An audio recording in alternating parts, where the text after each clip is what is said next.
Hi there, this is one of two videos I'm doing. This is going to show you how to make this open fronted tarp tent, and the other one is going to show you how to make a closed tarp tent, and I'm also going to show you how to make a tetrapod for it.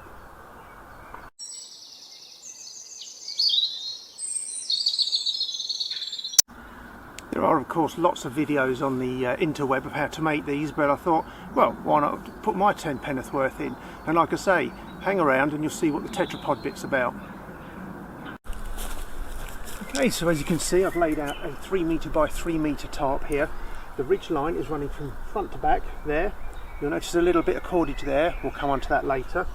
Now you've got 3 guy lines at the front here on the central and the centre right and centre left loops, but the first thing we're going to do is put 4 pegs in at the back. So, got the picture slightly skewed, but there's a reason for that, because I'm now at the back and there's the central ridge line loop just there. There's the corner loop, and I want that one there and I want that one there, and what I'm going to do is stick a peg in them.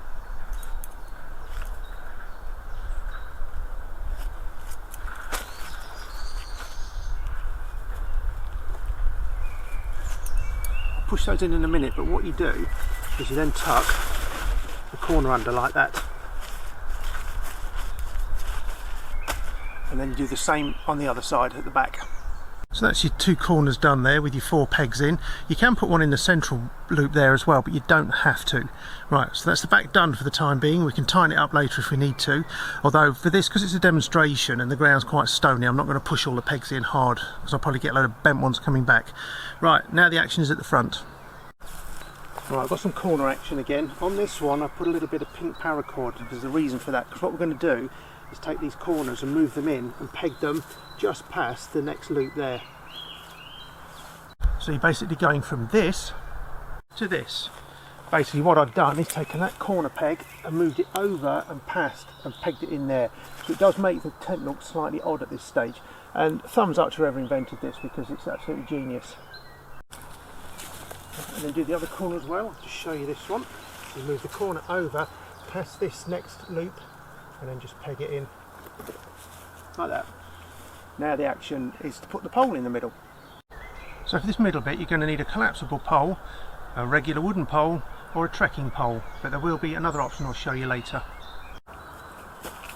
Right, we're going to put a pole in the middle of the tent, and when I say middle I mean the living area and not the actual tarp itself. So what we're going to do is go one in on the ridge line to the next loop there, the one with the paracord on, which again I'll show you later, and then get underneath,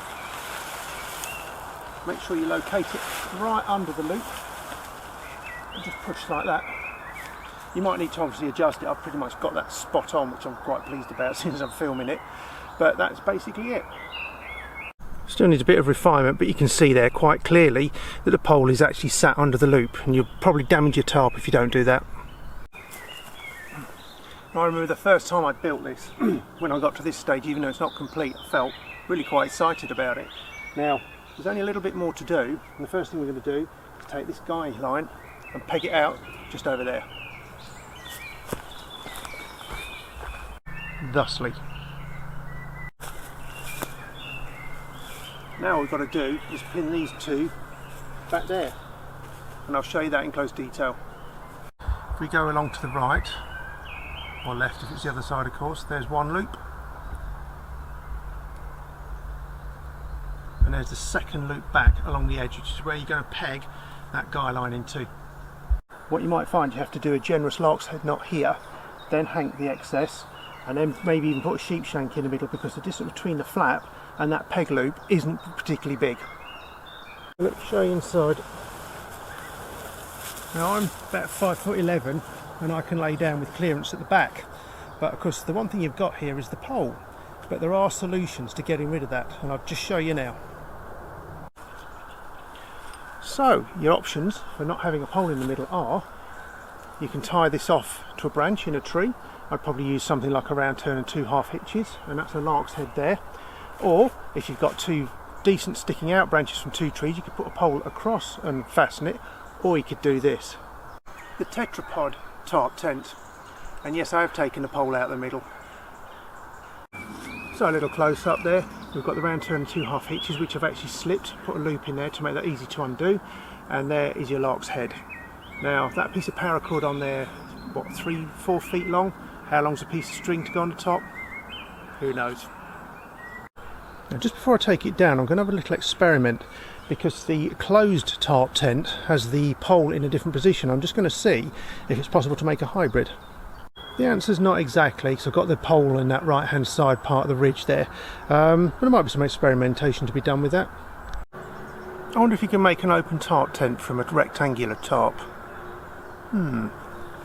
This is it, I'm rushing it a little bit, and I've got the pole a bit too big, but that's actually quite a decent shape. But what I'm going to do is just turn the orientation around and see if I can make it a long lying one. So this is a 3.5 by 2.4 tarp. I can actually lie down in this quite easily.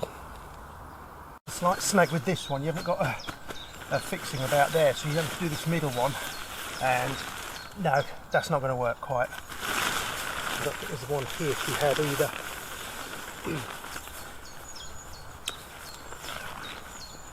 No, it wastes too much space. Never mind, it was worth a try.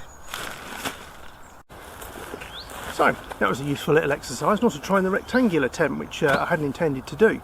Now, if you're a scout leader looking to do the Scout Survival Badge with your young men and women, don't try using the Victorinox resource that's on the website, because it won't work if you try that. I feel well positioned to criticise that, because I'm the one that actually led the photo shoot at Gilwell Park. So this is how you do it. And also, when I put this on social media as a blog, none other than Michael Hawke liked it. So Michael, if you're watching, here's a video if you're still struggling to do it. Okay, I'm joking.